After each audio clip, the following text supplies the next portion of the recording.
Hello hi అండి. హోటల్ని మించిన టేస్టీలో egg rice స్పైసీగా ఇంట్లోనే ఎలా చేసుకోవాలో ఈ వీడియోలో నేను మీకు చూపించబోతున్నాను.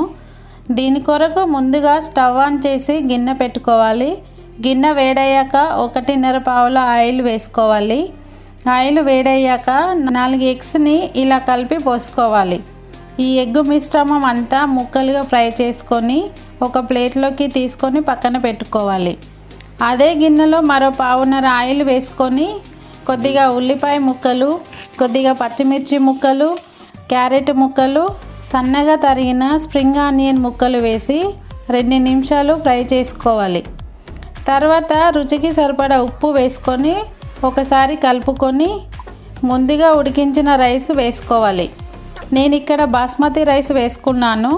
మీరైతే నార్మల్ రైస్ కూడా యూస్ చేయొచ్చు. రైస్ వేసుకున్నాక 1/2 టీ స్పూన్ మిరియాల పొడి, 1/2 టీ స్పూన్ ధనియాల పొడి, 1 teaspoon garam masala, 1 teaspoon chilli sauce, 1 teaspoon soya sauce వేసి రైస్ అంతా కలిసేలా కలుపుకొని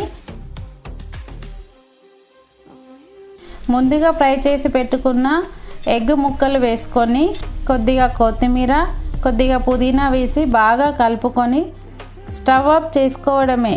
ఎంతో రుచిగా ఉండే ఎగ్ ఫ్రైడ్ రైస్ రెడీ. తప్పకుండా ట్రై చేయండి. మా వీడియో మీకు నచ్చినట్లయితే మా ఛానల్ని సబ్స్క్రైబ్ చేసుకోండి. మీ ఫ్రెండ్స్ అండ్ ఫ్యామిలీ మెంబర్స్కి షేర్ చేయండి.